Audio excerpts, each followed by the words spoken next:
All right. Hello and welcome to Running the Gauntlet. I am Promech. I'm very happy to bring back Running the Gauntlet. I think it's a crucial part of the GCS. This week, you'll see that it's a little low tech. There's a couple of stuff from the previous Running the Gauntlet that we want to do that just we weren't able to do this week. But moving forward, we should be able to do them.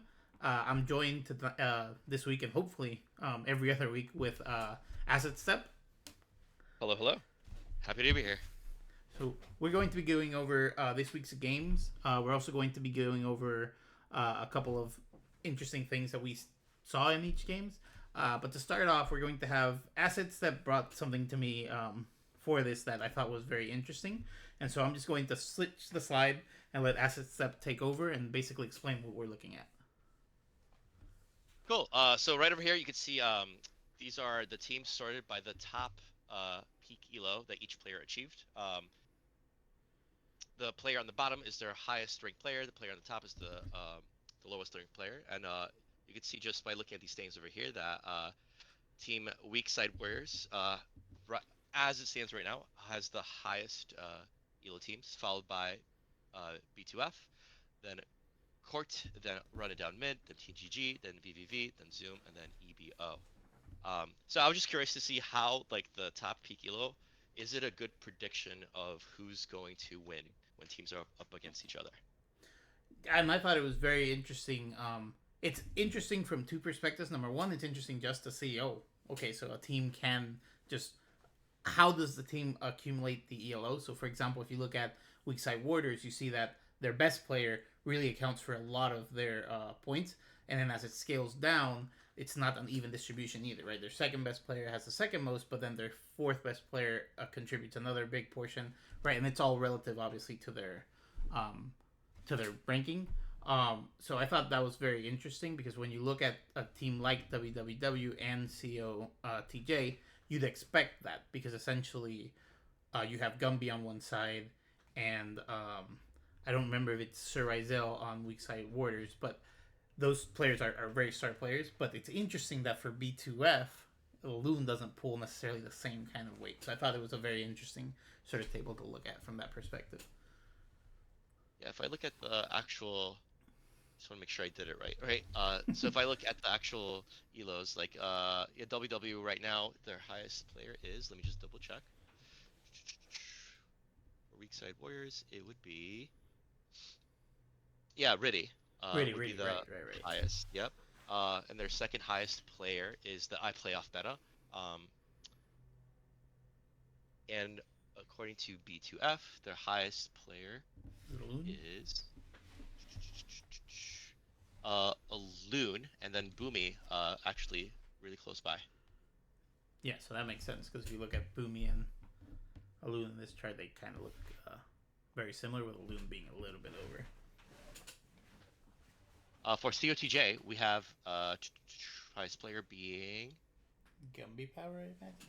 yep, uh, actually, Gumby in the last, I think, 2 years, peaked just shy of Ilias. Ilias. Oh So I wow. think Elias, and the last, I think this is the last, I want to say 3 seasons that I was looking at, 3 or 4 seasons. Um, so his highest peak. Well, once again, this is taken from like UGG and OP.GG, so sometimes I don't get the exact information. You might have peaked or you might have not ended, but just by looking at those like two websites, what was your like highest recorded elo from that website?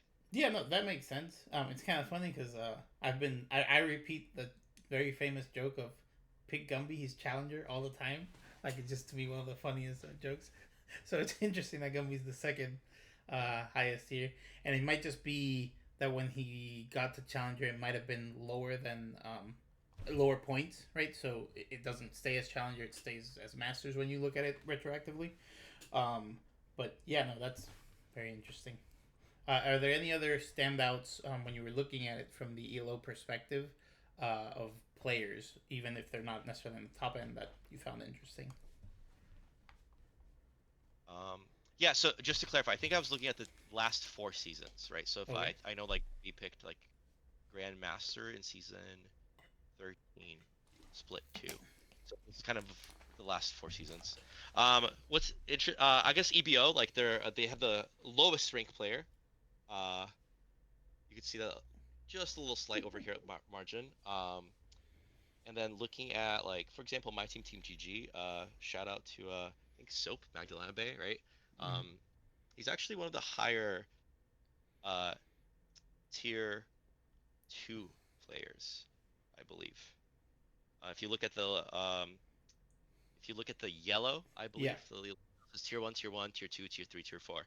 I think he's uh the highest tier two player, I believe.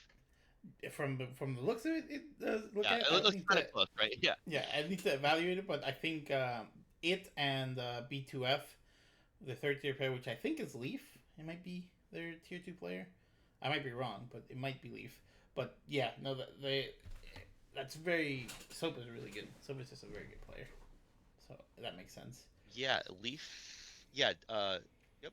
Leaf is the close by. I think he peaked Diamond, I believe. Diamond 4, I believe. Yes, yes. Okay.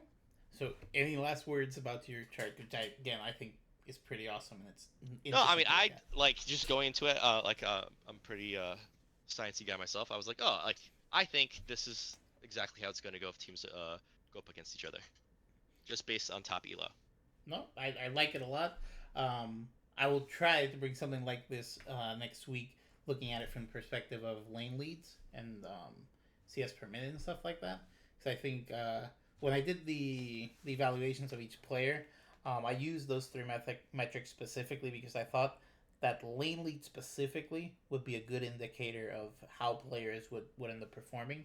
Because if you have, for example, it's very different if you have a top laner who plays tanks who has like a 45% lane lead, right? It usually loses lane, to then having a mid lane assassin that is 45%, right? Like that seems significantly worse than the top laner. So it'd be interesting to see if we're Right, seeing right. any of those trends. Okay, so with that said, we're going to be moving on to the first game of the, or not necessarily the first game, but the first game at least listed on the schedule, which is Zoom versus RIDM. Um, Anything to say about these two teams before we get into it? Well, I, I'll let the results speak for themselves. Actually, Okay, so game one, pretty much a stomp is. It looked good in the middle, and then it kind of started to roll out of control. What were your thoughts watching this game? 'Cause I know you watched it. yeah. So like, the first game that we go over, my elo production was completely wrong. The first it looked very close, right? I think the biggest surprise for me looking at this was the jungle. I expected their from running down mid, their jungle to perform a little bit better. But unfortunately that wasn't the case. I feel like looking if you look at the game itself, it looks a little bit closer than what the actual like data is showing you. But essentially, for this game, I think uh, Zoom played a really strong bot side. I think both junglers decided to play through bot, and Zoom just had a stronger bot lane, and they ended up winning those trades. Um, for top side, it was pretty much even-ish, but Zoom, I would say, had slightly stronger lead, looking at top side, and I think just uh, Ornn provides a little bit more utility than Cho does overall. So like if they go even, I would give the advantage to the Ornn. Um, and looking through mid, so Zoom's mid laner is their tier 4 player, um, Hikari, I believe, and he was performing pretty decently actually. I think overall, Angel of Paper had a slight lead, but the fact that like the lead wasn't as big as you would expect turned out to be really beneficial. No, that makes sense. And so the top lane matchup, right? I agree with you that if the lane is even, essentially Ornn is always like better than the Cho'Gath, unless the Cho'Gath runs like the Halo Blades build, just because Halo Blades lets him kill like a target immediately, and so that kind of balances out. But I agree, the Ornn is just more useful when team fights come around, especially if they're even. Um, I agree that when you look at the bot lane, I think that RIDM's bot lane is a bit easier to play, but I think Boom's bot lane is just much stronger. Like I think Zoom in terms of when you start getting into team fights, the Leona's going to be able to provide so much more than the Alistair in terms of locking someone down and essentially securing that you start getting that kill. That I think that really plays a point. And when you look at the matchup in lane, like I think it's just too much lockup for our IDM. Um, and in terms of the jungle matchup, I personally don't like Hecarim right now. Like I used to remember seeing Hecarim and being like, "Damn, he's gonna run over this game." But like the last couple of times that I've seen him in solo queue, at least it doesn't seem that Hecarim is particularly strong. So I'm curious if Ryzel is picking it based on, hey, well, this is my comfort, or because he just thinks that right now in the meta it might be strong.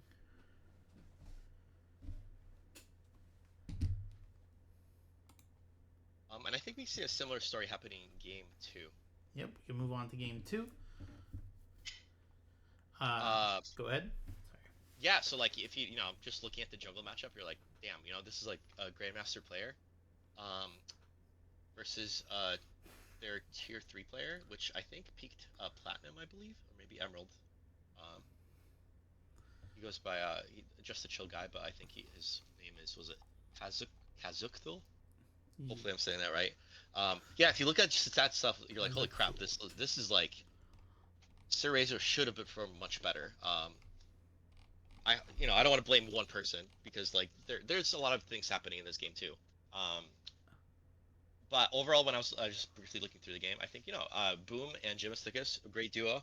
They play with each other often. They know their play styles. They play real strong bot side, and kind of same story happened. I think the early skirmish that happened was bot side, right? Um, and because they were ahead, they were able to kind of snowball through that skirmish.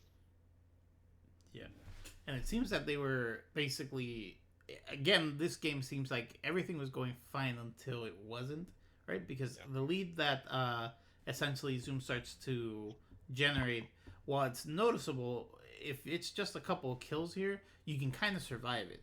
It seems more so that when they started really like trying to do things, that just Zoom had all the power by that point because they started to lose death here, death here, death here, and then by the time you have to fight, you kind of don't have a real good option to do so. Particularly with the type of team that our IDM is running, where if Shin Zhao is behind, like Sion can only do so much. Swain, he can like tank team fights, but he's not going to be able to carry that early game necessarily. And then if bot lane is losing, like it becomes very, very difficult to even find an angle to engage. So when you look at the side from Zoom, just Vayne is the opposite of Sticky. Like you like she just is very elusive. And then you have a champion like Hui where yeah, you can try to engage on Hui, but if you engage on Hui, like you are pretty committed to it. So I think the team comp overall from the side of Zoom seems a little more thought together and a little more put together overall. So it doesn't surprise me that they won, but the fashion of winning, I agree with you. Ryzel essentially being level 14 to a level 17, like it seems pretty extreme. And you have to wonder, is this something that he just had a bad week, or is this something where maybe Ryzel, even though he's so high ranked, might not necessarily be the correct jungle here?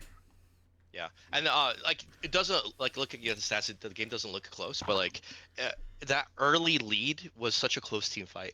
I think it could have gone kind of either way. And I want to give some credit to Angel of Paper because this time he did win mid pretty handily. He had advantage.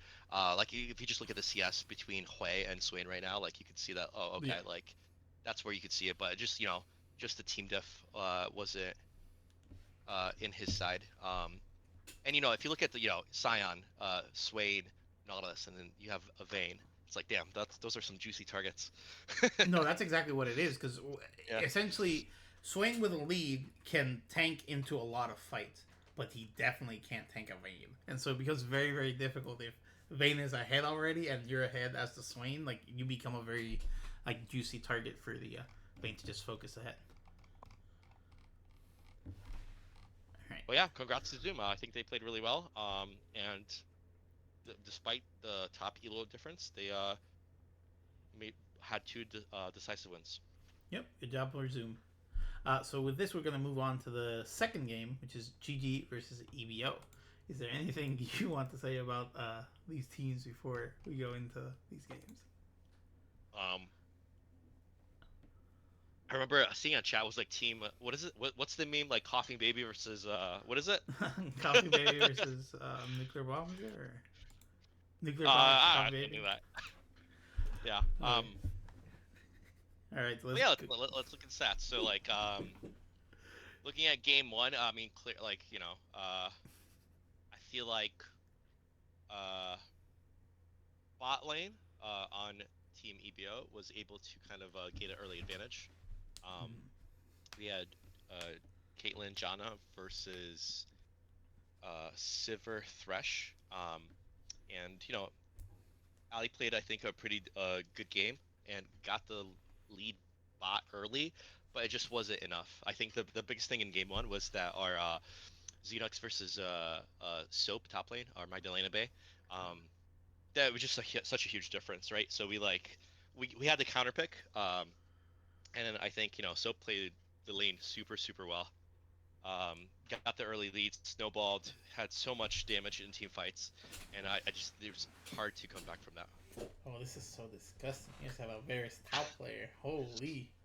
Yeah, yeah, I agree. From looking at it, essentially, Caitlyn. My understanding is Caitlyn, Janna are actually pretty comfortable into that Silver Thresh, so that explains pretty much the early lead. But that top lane is just. I don't blame Xenix at all. Though. Like, it's a really tough matchup because you can get. I assume, right? I haven't played the matchup specifically, but having played against a couple of Varuses this season, I would imagine that it plays out as Pantheon can kind of fight the Varus early, and then after six, the Varus just does whatever he wants, and it becomes really annoying. So it's just a tough matchup. So having that counter pick is really useful there. And then I Six Foot is just a really good player as well. So I think there I imagine yeah. the jungle impact is. Yeah, absolutely. Like he has really great timing, his objective control. I think this game, I think we killed Baron on spawn if I remember correctly. Um, Yeah, no, he has a lot he's a though. really good shot caller. Yeah, no, he was excellent. Yeah, no, he's very good. He has sometimes he gets a little too excited, but outside of that, I think Six Foot is very solid, and I think you guys are gonna enjoy essentially having that type of jungler, and Soap is very good too. So having that type of top side really takes away a lot of pressure from everywhere else because you guys are gonna do fine in your lanes, but then being able to rely on hey, Six Foot might have the game, or top might have the game, or even mid might have the game, is very useful for this type of tournament. So with that, I'm gonna go ahead and move on to game two, unless you have anything else to say. No, I think I think game one was much closer than game two. I think game two was just a complete stomp. I don't know how else to say it. Um, I think bot lane snowballed really early, really fast. Um, Vel'Koz Karma versus Jinx Lulu, we were able to get the lead. Um, honestly, shout out to Bluegill. He was able to do really well into their one of their tier one players. So this is our tier four player playing against tier one, and he was able to hold his ground, which is awesome. Yeah, no, and I've played that matchup. It's in lane. The Ornn is kind of safe. He's able to do some things until Aurora gets six. At that point, Ornn has to be a little bit more cautious with the way he moves. But the importance is getting out of that lane with levels, getting out of the lane and being able to impact team fights. And it's very clear like that he was able to do that. He survived the lane, and then with 8 assists, like clearly became involved in the team fights. I do have one question though. Is that build for Jace real, or is this some sort of visual bug? I'm pretty sure he sold all his items before the end game screen. Oh, so he's hiding. I see. He's hiding the strats. Because I'm looking at this and I'm like, there is no way. Like, what AP? Like, maybe W? Does W maybe has an AP scaling? Like, I don't think anything else does. But okay, that makes a lot more sense because, bro, I was about to report him. Like, I was gonna say this guy's throwing for content.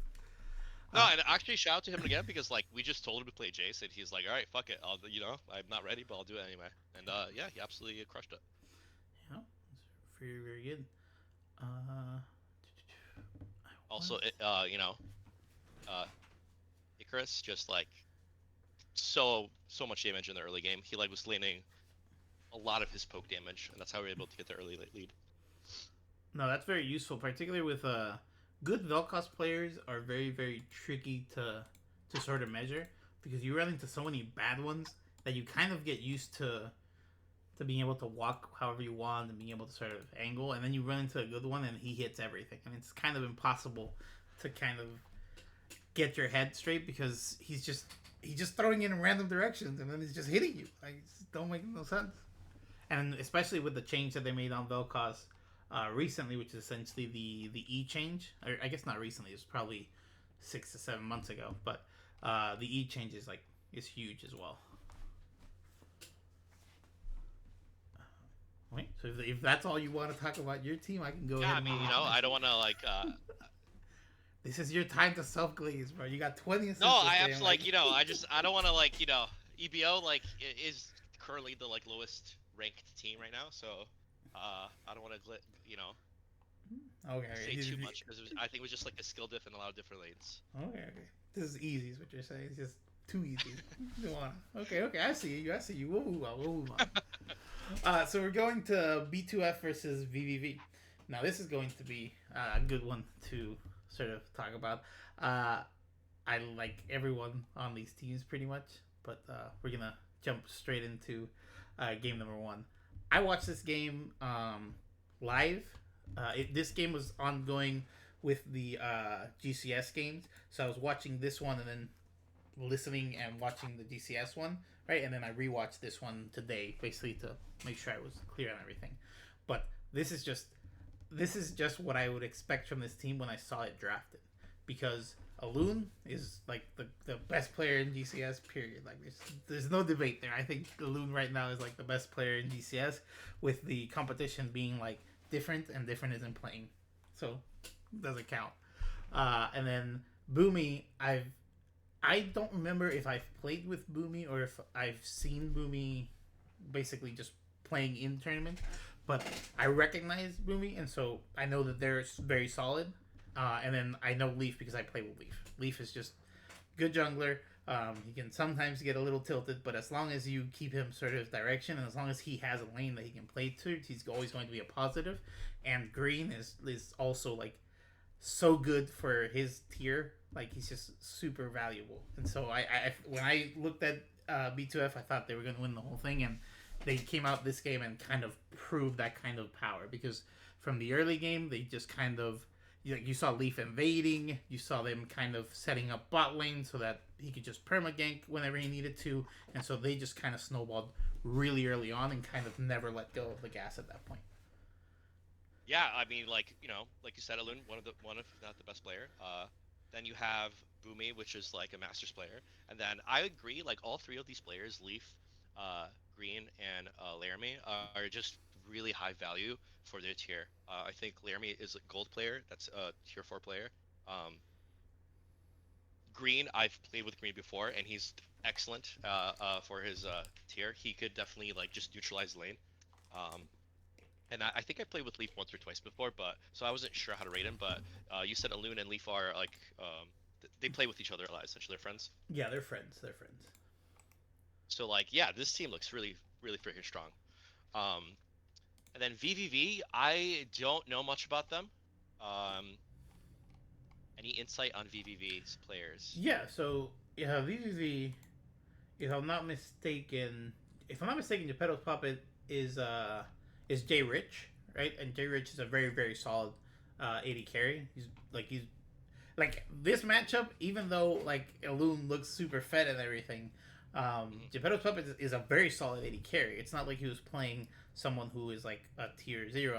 I'm sure that if we looked at it, he's one of the tier one players. He's a very very solid player, and mid lane Reaper's Blade is also a very very solid player. I think Reaper's Blade also plays AD carry from time to time, so those can like swap out. Geeky is a community player. I think Geeky has good vibes. I think sometimes Geeky, uh, if Geeky gets thrown off early, he kind of struggles a little bit to catch up, or to not necessarily catch up, but to sort of get back into rhythm. And so I think that's part of what kind of affected him this game. That literally Leaf just decided to invade because he felt like it, and that kind of let Geeky a little homeless, right? I know nothing of Eggnog. Um, I unfortunately I don't know that player, so I don't have much insight on him. But everyone else on the on VVV's team is they're pretty decent players. It's not like I don't feel they're necessarily the worst team ever, right? Like I think they're pretty okay players. It's just they ran into a very very solid team, and Yeah, I mean, specific. Yeah, go ahead. Sorry. yeah. If he, I mean, I don't know Agna either, but like I think currently is Platinum One or Platinum One Emerald versus Boomy, which is like a Masters player. You would expect a bigger difference, Mm-hmm. uh, top lane, but he probably performed well. And I think the one of the you can see kind of one of the limitations of this draft is that like Alun and Geppetto's puppet, J-Rich, is the same tier, right? Well, Yeah. Alun's like Masters 500, roughly, probably a little bit more, versus a D3 player, right? Yeah. So like there's a huge skill discrepancy, even though they're the same tier within that. Yeah, and that's unfortunately League of Legends, and you see that all the time. And Yeah. this is just an example of it. There's so many minute yet astronomical differences between one tier and another that you think that they can approximate, and there's different levels of knowledge there. So that's, that's a good point. That even though they're the same tier, really Loon is a challenger player, and J Rich is Diamond 3 right now. So it's a good point. Moving on to game two. Game two was a little more sort of back and forth. How did you see the game? Or how did you feel about the game? Well, just by briefly looking at it, I think I mean talking to you a little bit before this started, like Reaper's Blade did a really good job of handling the early game. Yeah, that's pretty much. No, sorry. This is my game. Sorry, chat, my game. So yes, so this game basically, Bound 2 Feet is doing fine, right? They're not necessarily running off with the game early, but they're getting leads and they're essentially keeping them like they're just trying to snowball, and then it ends up being where Victor is ahead a little early because he just gets a bit of a lead, and then even after the even after Bound to Defeat starts kind of snowballing or starts creating a lead, there's a fight where essentially Victor just deletes the team. Like Victor's just very very strong in that fight and essentially does most of the damage there and kind of pulls the game towards him. Unfortunately, on the other team, there's a Loom who, as soon as that happens, kind of makes the call of, "Hey, Victor is the champion that we need to kill. Like, just kill Victor." And from there, it becomes a little more difficult for VVV to play because instead of taking the risk that Bound to Feed took game one and was taking a little bit earlier in this game, they start playing a little bit more conservative so that they can kind of stay aboard, be fine, and then kind of take those fights. And that's kind of what we see in the goal graph. That's literally, if you watch the game, that's kind of how it goes. B2F, which is the perspective that you're able to watch, was never worried. They were very alert of like, hey, this is our win condition, and kind of playing towards it. Yeah, no, well said. I don't think I have much to add to that, right? Okay, perfect. With that said, we're gonna move on to the next game, which is TCOJ versus Weakside Warders. Now this is a matchup that I thought was very interesting when I saw it essentially on the schedule, because it's very simple to me. I think really very good player. I think Gumby very good player. I think like the matchup that really has versus Elias is a matchup that I'm pretty sure we've seen a couple of times, and it's always seems to be interesting. Rudy's the type of player that is always very good, but for whatever reason, sometimes just doesn't get the win. And so it was a matchup that you really wanted to key in on. And so when you look at this, or with that context, let's look at game one. There we go. Any comments about game one, or anything that stands out? I mean, I was watching game one. It was really close. There's a couple of times where like the game could have swung kind of either way. We have their for the core TCOJ, essentially we have their best players in mid and jungle. Mm-hmm. And they're in WWW, Weak Side Warriors, their best players are bot jungle. Um, Mid we have Gumby versus Hamea. Gumby should win, but I think in the first game I think Hamea was doing a really good job mid. What do you think? No, I agree. It's very interesting because particularly Hamea on Vlad is very very good. If you get to a game through Hamea and he hasn't picked Vlad, ban the Vlad. Like it's just like that's free advice right there. Like he pulls his champion out and he's always confident and he's always going to do crazy things on it and he's always very strong with it.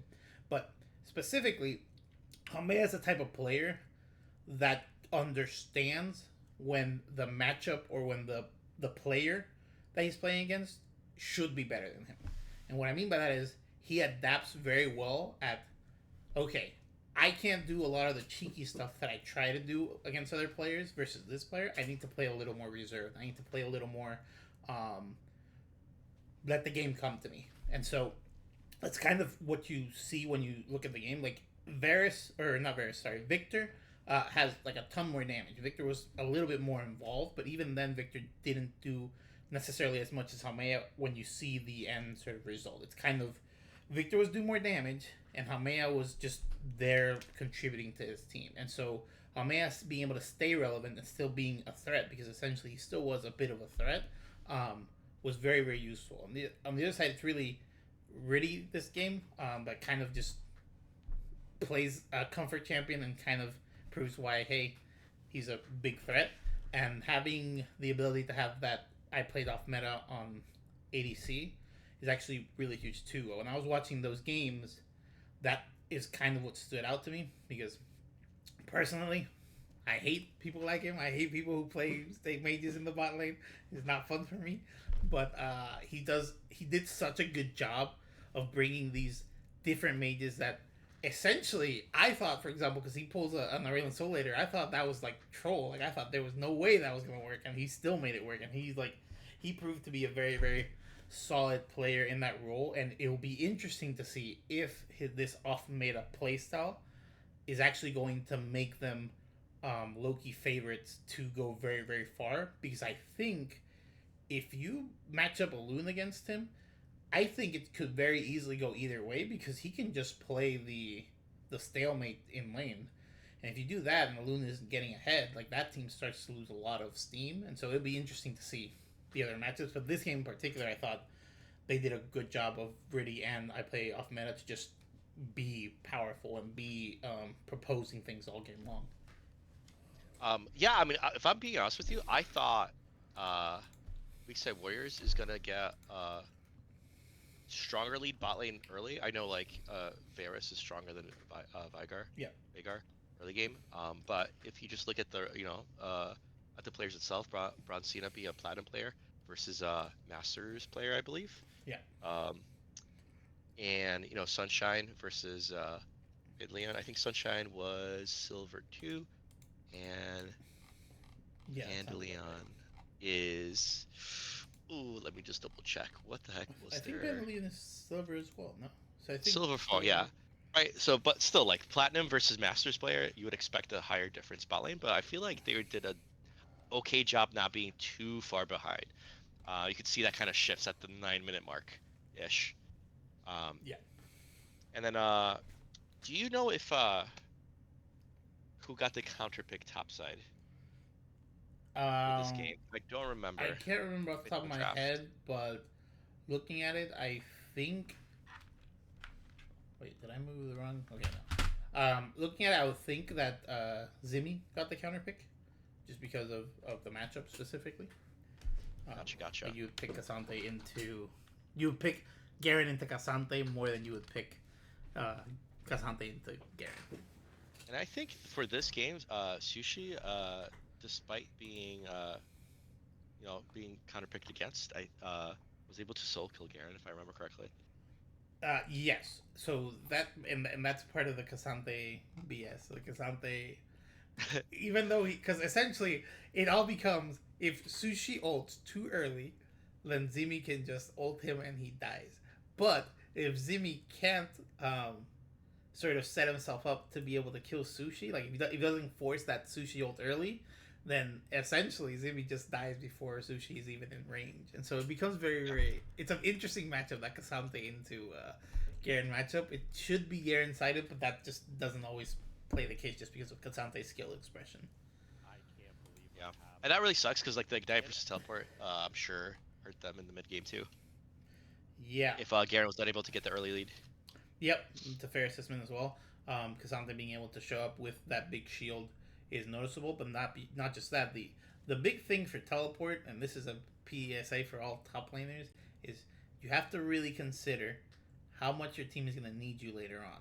Because, for example, if your team is not going to need you and they're going to be able to 4v4, then you can take that combat summoner or you can take the ghost or whatever you want in that top lane, right? But if your team is going to need you, the 2 minute, like the 2 extra minutes that you have of cooldown reduction from taking the teleport is really, really viable. Like you're going to be teleporting twice for every time that one guy can teleport. So just bear that in mind when you're making that decision. Don't just think of, oh, how am I going to win lane? Think about how are we going to win game, and am I part of the equation that my team needs to team fight, or are they going to be able to 4v4? Yeah. I wonder how different this game would be if the Master Yi was able to kind of get online. You have your uh, Cassante, you have your Victor control, and then uh, maybe if Bronzina went more of like a AD lethality poke build, maybe they would be able to like stabilize bot lane a little bit better. What do you think about that? Yeah, I think lethality into Vagar might be correct. I actually think it is because the AP Varus build is essentially kind of an on-hit build anyway, because the idea is Yeah. that you're getting those autos in to then proc them. Whereas if you go lethality, you don't have to commit to Vagar. You're just kind of poking him out, and so his cage becomes a lot less potent just because Varus can poke him through essentially the cage pretty reliably. So I think you're right with that assessment. I also agree that if Master Yi pops off, like I don't think there's a ton you can do to stop him. Or I guess you have Leona. So I guess with Leona Vagar, it becomes. I don't think the Master Yi ever has the opportunity to pop off. Basically, like even if Riddy isn't super fit, like if you go in, Vagar cages and everyone walks out of the cage, you're stuck.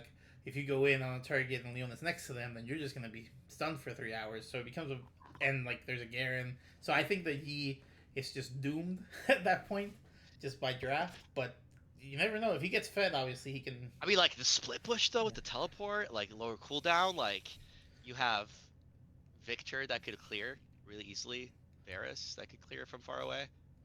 Yeah, I mean, you might be right. Like the team fights might have been kind of hard to take, but like if you just split push, like Garen kill or what's we call it, Yi could easily kill Vlad in a split push, right? Or yeah, for Garen in a sure, split push for if they sure. get fed. Yeah, yeah. It's just whether or not they're going to commit to those split pushes. But I guess they may it will. Hmm. Yeah, you But might be right. let's see what happened game two. Yeah. All right, so moving down to game two. So, forewarning, these look different because for whatever reason, um, we just can't see the actual games in the history of the players. We saw the first game, which we were able to pull the data from. After that, we weren't able to pull any data, and we tried a couple of different ways to do it. And we basically looked at everyone's profile in the game, and you just don't see those games. So what we have is the screenshots from the game results channel. So there's no tail of the tape here. This is what it is, and so go ahead. Yeah, I mean, I think Riddy played a really good game. I think their I play off meta, and Pinleon also like did uh, really really well. I think the biggest difference I saw from game one is and game two is I think Zimmy played incredibly uh, versus Sushi Man, right? He was so ahead, and he like provided so much for his team compared um, to Sushi.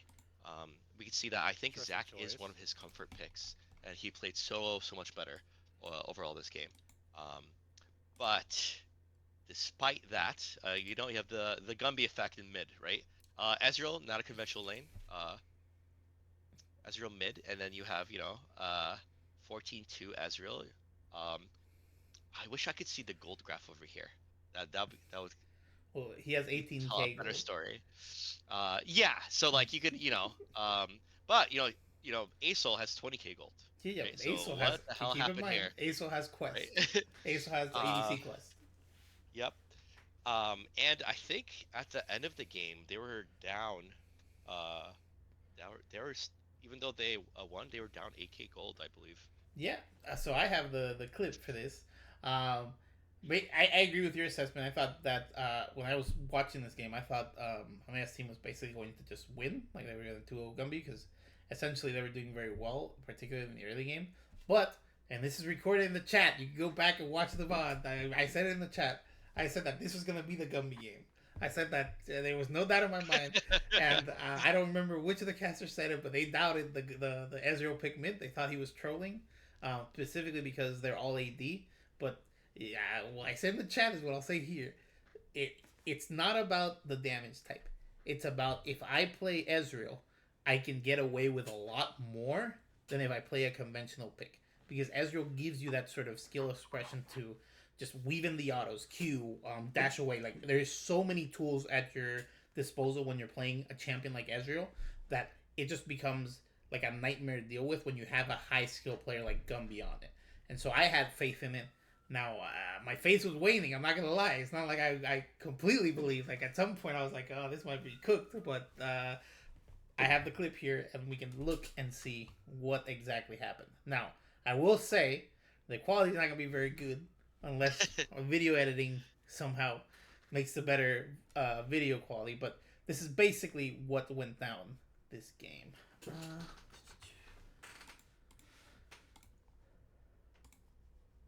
Yeah, I don't like the video edit. Look, I apologize, chat. This is not my fault. All right, look, this is the best it can do. All right. Voice. Plastic Slingshot's gonna find its mark on the 2, followed by his false or Bubble Execution actually stops the Aurelion Soul in the flight. That should be a shutdown over the Gumby power. Elias is in the middle of 4 of them, gets a huge cycle, and this is going to be a keeper's verdict away from the Wukong clone, actually. And Zac goes down. Sushi Man's trying to do as much damage as possible, and Zimmy is alive. But a Deadly Flourish will seal the deal onto Zimmy. It's going to be a 5 for 3. Gummy Power flashes in for Haumea, and oh my god, the Sheeproc is crazy. Could this be an end? Could they have been down This all could game, be an and end. they just win the game off of Yeah, and they take the game from this moment. Looks like he's gonna try and do something, but he might find himself And there's so much to watch in this clip. It is so good. So they're just gonna end the game here. But a couple of stories in this clip, right? Like we said, Sushi Man is not having the greatest game. He is struggling in this game. Yet him being able to ult the Asol helps essentially their backline to be able to play the team fight. Right? So Asol dies, and it's essentially this overextension. But beyond that, right, after this sort of catch out, they're just able to play it forward. I'm going to mute it real quick. But they're able to play it forward. Perfect Ezreal ult that hits 4 people. We have Bronzina's ult that is essentially slowing them down and kills the Zac here. And then this is the only clip that I really wanted to show. Right here, when Gumby throws his Q backwards just so that he can get the cooldown reduction to then have the E to then be able to do this. Right? And it's such a sort of be there moment where you're aware of what's going on to be able to make the read of, hey, he's getting away. I need to kind of proc my passive in order to actually catch him, right? Because a lot of AD carries would just run him down, hoping that the 2 seconds that you're going to save there are just going to be saved by running towards him. So that's just high awareness from the side of Gumby. Yeah, and that's a tough moment because the Zac didn't have the greatest engage, but like they were so ahead by that point. They had the momentum and everything. It's like even if the engage wasn't the greatest, we should still win a fight. But like that ult by Sushi was able to kind of just kill I think the highest skill player on their team at that point. Yeah. Yeah, and after that, we just kind of fell apart. Yeah, and that was the Jester's win, which is why I put the gif here of the Jester's icon because Gumby deserved it. They wanted to be silly. I let them be silly. But then we move on to game number 3, and unfortunately, game number 3 played out a little differently. Go ahead. Yeah, no, I mean like it's pretty one-sided. I think uh starting from the top side, I think Sushi definitely had the gold lead in the lane, but Malphite was able to rotate to team fights and do his objectives much better, which kind of generated a bigger lead for his team. I play off meta, playing Twitch, kind of helping um, secure some sneaky kills in the early game. Um, I mean, Riddy's Vayne just like popping off. Uh, Amumu support, although not a conventional pick, did a lot in team fights. Just overall, just like a lot more team coordination coming from Weak Side Warriors. No, I agree, and really the story of this game was that fifth pick, really 80, really jungle basically.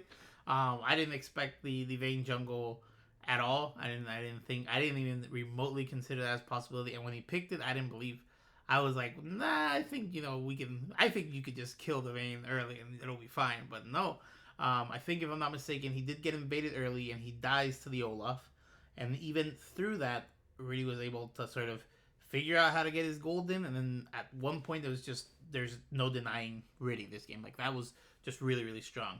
I play off meta, then deciding to go the AP route to kind of balance out the AD carry threat was also very very smart, because even though you have a lot of AP on everywhere else, you don't really have that sort of burst to finish off a kill, right? Like if you look at Silas specifically, the Silas playstyle is really more of a bruiser playstyle, so you're kind of trading in. And when Silas was matched with the set, he was not having a particularly great lane. He killed them. He Almeida definitely like outskilled them in one of the kills for sure.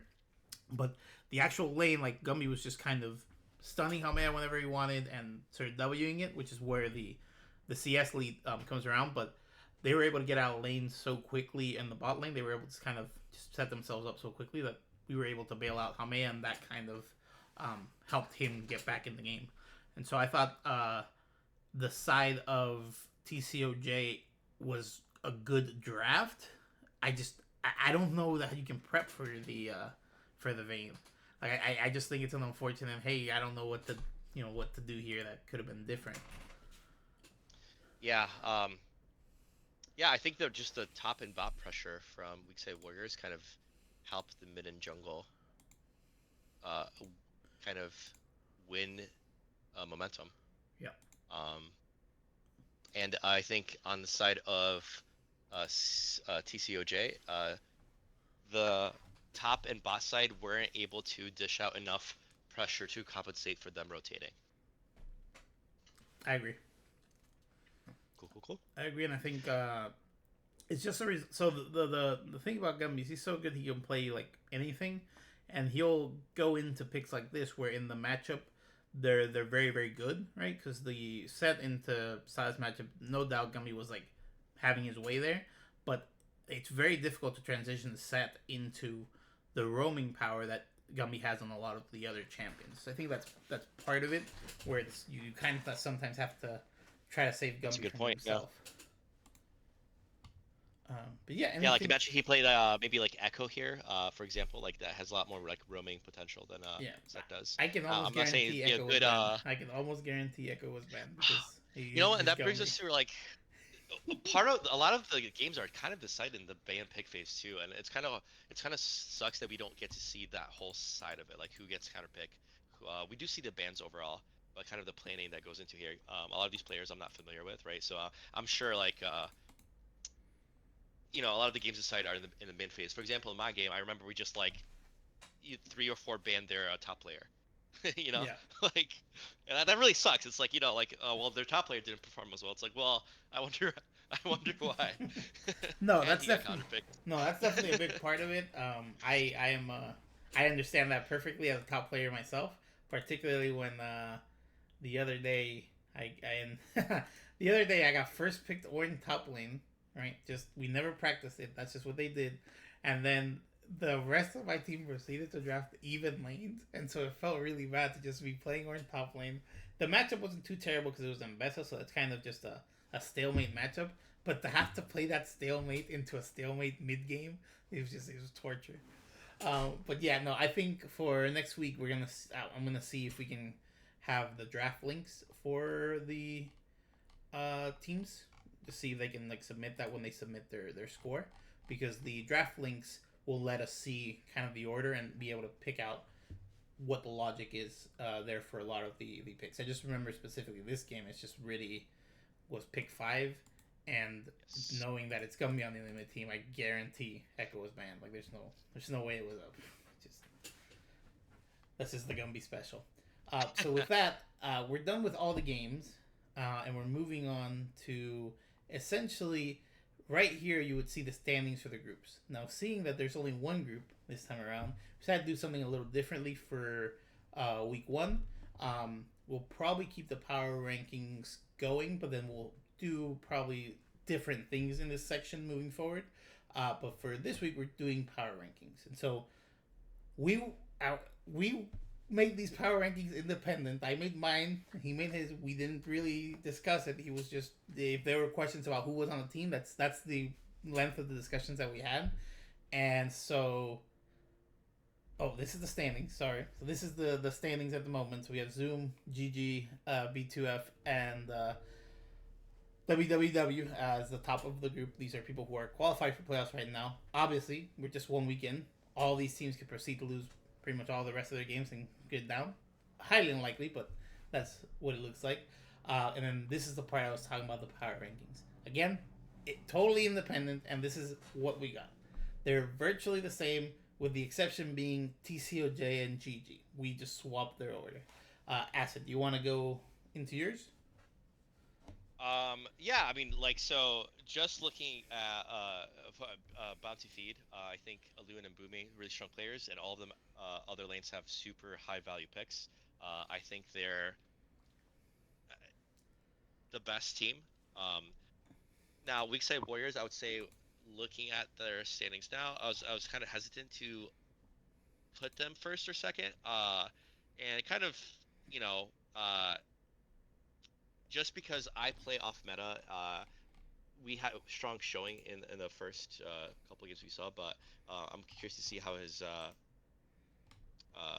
skill expression is on other champions and other games. Um, Zimi was also pretty strong in the second game, so I was like, wow, like their top laner is really good uh, for the value that it provides. Um, but I think, you know, just Alun is Alun, and Boomy is a really strong top laner versus Zimi, which is a value player. I think Boomy should take the lead despite Zimi playing kind of safe. So I was like, you know what? Overall, I think B2F will be better. Really, I struggle also in the jungle because the Elias is a really good player. I don't know much about Leaf, but because Alun and Leaf are friends, I was like, you know what? Elias is the better jungler, but I think with good leadership, they might be able to neutralize that. In terms of the other rankings, I'll just kind of start from the bottom. Just EBO based on the draft, I would say I would put them at the bottom. Um, Same thing with VVV, essentially. Now I might be wrong about this. We only had 1 week to kind of like look at the players, but I think and if you can you pull up the ELO rankings really fast? Yeah, sure. There you Where is that? There go. you go. Yeah, just based on like the actual independent strength of players, I would put EV second to last. You know, Zoom with Elo upset, but they were able to get a decisive win. So I think RIDM and TCOJ, I'm gonna put them at the bottom. I know you disagree with GG versus TCOJ. Um, I think we would be able to get the win over TCOJ. Uh, but it depends on the Gumby effect. We were talking about this earlier, right? Like, can we actually neutralize Gumby in that specific matchup or not? I think because we have a lot of flexibility, we were able to do that. Um, I haven't played much with my team yet, so I think TCOJ and GG have a lot of uh, what's the right word to use? Synergy. Not synergy, kind of chaos essentially. Yeah. Like they could Okay. kind of go either way. It depends on like the actual matchups. I feel like they're the most volatile. There you go. Hmm. Most volatile teams. Run it down mid. Maybe I should put VV on top of run it down mid. But they just did not look as strong as I wanted them to. And also, I think Tom Tool was not playing on their team. And I think Adamax is higher ranking than Tom Tuma. Can you confirm that? I believe that is true. So like they're gonna supposedly Actually, have I'm almost weaker, 100% sure that is true. I'm like, they're gonna have a weaker showing, right? um, but yeah, I mean, hope like I want to say that I'm gonna our team is gonna upset a lot of matchups based on our standings, but we'll see how it goes. no, Um, that's what what's you the should believe. justification on yours? That's what On you your should setup? believe for sure. So my logic for the first couple teams is kind of the same. Bound to Feed is just the Alune effect. But beyond the Alune effect, they were just vibing. Like I played with Alune on the team. We had very good games, and we had some like rough games where it was kind of a little tough to get through. But Loon seemed like he was having the time of his life. It was such a sort of vibe, even when it was getting tough. Like they were just all in sync. And something that I did not mention before about Laramie that should be noted is, bro, it doesn't matter what her rank is. She was listening to Loon, and she was like, it was like if she was perfectly in sync. It was like Loon would say something, and Laramie's like, yeah, I know, I'm working towards that, or I'm like, that's what I was thinking, and so they were very much in sync, which is very, very like big to have in the bot lane. Loon can turn anyone like 2 or 3 ranks higher than what they are. Like that's just something that Loon can do, but it depends on that person being receptive and being able to sort of adapt to them. And it looks to me like Laramie's 100% down to just do what is necessary. So they did a great job there. Weak side Warriors, I just think that that team is very, very strong. I think that Riddy is really strong. I think that Hamea is a cheat code. And I think that I play off meta is very good. Like I think they have that kind of team that can just sort of surprise people, and it becomes very, very difficult when that is kind of the dynamic of your team, because like it's very hard for you to plan around their bot lane doing whatever the fuck he wants to do. Like it's very difficult to really like decide, oh, is this Vagar that's been picked gonna be played mid, or is it gonna be played bot lane? And then now you're playing your whole draft like it's bot lane, all of a sudden at the very end they switch it up, and it's like it becomes very, very tough to make those matches. Zoom I think is really strong too, and I think Zoom has I don't necessarily think Zoom. How can I say this? I think Zoom could beat any team on a good day, but I don't necessarily think they beat every team on their best day, right? So it's just it depends on how those games go. But I think out of all the remaining teams, Zoom is probably the most the one I could count on the most to be there. TCOJ is just Gumby. I believe in Gumby. Now history tells me that that's a bad sort of logic to have, but I will say that I think Gumby's very, very good, and I think that unlike previous sort of tournaments, Gumby has tools here. There are ways for this team to just perform, and it's just a matter of whether or not they can figure out what they need. Because I think the jungle is really strong, and if you have Gumby and a strong jungler, like that should be like you should be able to dictate the game whenever you want, right? And so it just becomes of being able to integrate everybody else. GG, I think you guys are good. I was debating the GG versus TCOJ the same way you were, I imagine, but it's just do I believe in Ilias more than I believe in 6 foot? Is basically what it came down to, and I think the answer was yes, because in terms of mid lane, it's just Gumby, right? So that's kind of where my logic was there. RIDM, that team is very, very. I don't know. I expected more from the team, and so I would need to see Rizel just have a great weekend for me to come back on this. If he does, then I could position him like higher. Like I could easily see them like climbing higher because of it. But it just depends on how that goes. VVV is I think they had a bad matchup. I think that's just what it is. I think there is potential for this team to climb notably because I think that Jay Rich is really good, and I think that Reaper's Blade is very good. And so I think Geeky's not like bad. Like I don't think Geeky's like running it down every game. I think there's good potential here. So it'll be interesting to see if they can sort of figure it out. And then the EBO, whew, I like Ali. Ali's cool. I like Xenix. Xenix is cool. And I think I played with Taco a couple of times, and from what I recall, Taco is cool. They're the only people I know, and I just that's a tough team to sort of believe in. So that's why they're down there. Yeah, no, that's a fair point. I'm curious to see. I think week 2 is going to tell us a lot more information. I think these it could change a lot based on week 2 matchups. Yeah, I think the RIDM versus TCOJ will be very informative. Because oh, you want to do predictions for the week 2? Who's going to win? We could do predictions for sure.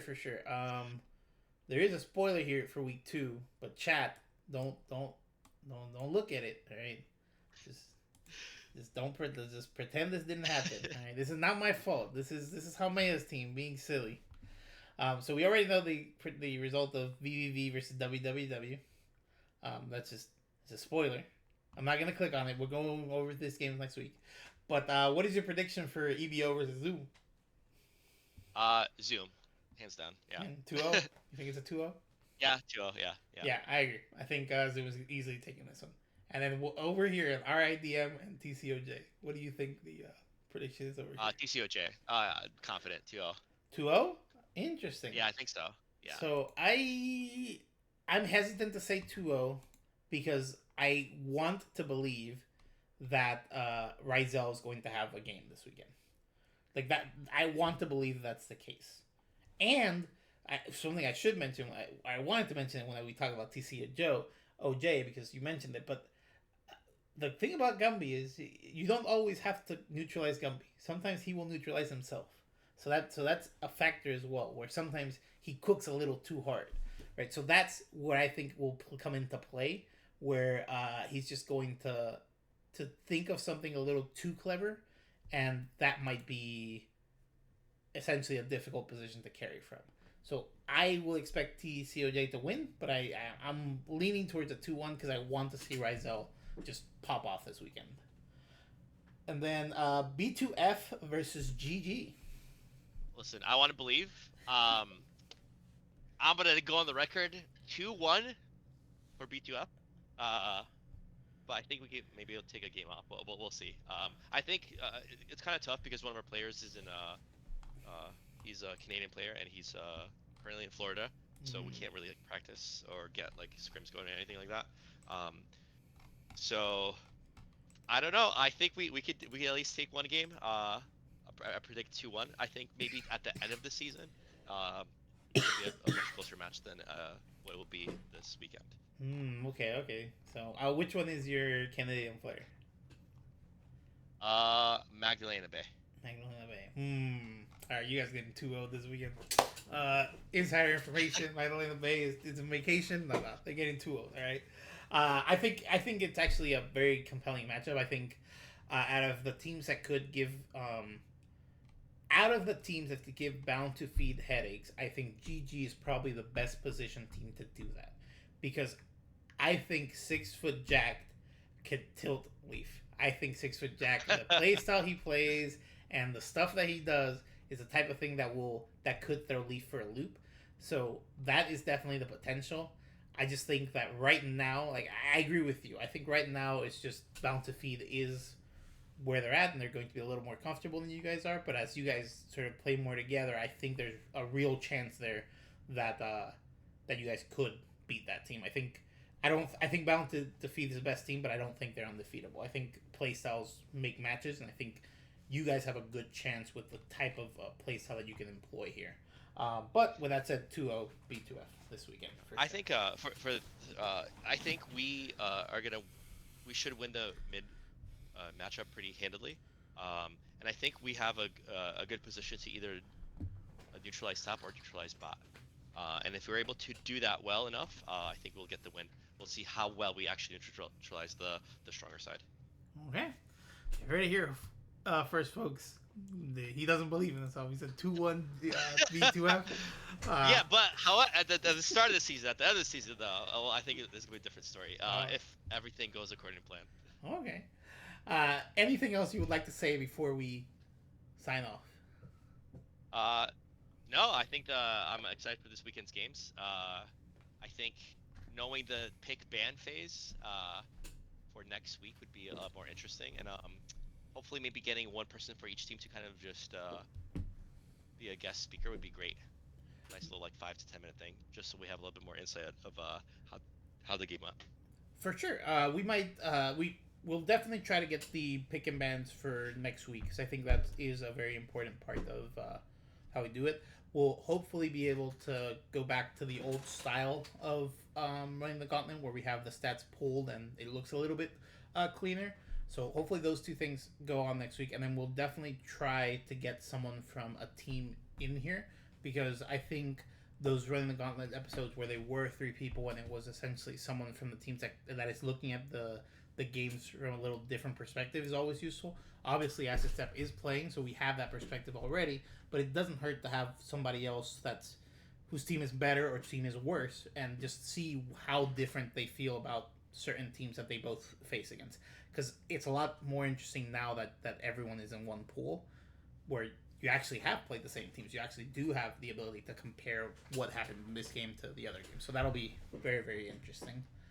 Outside of that, I have nothing else to say, chat.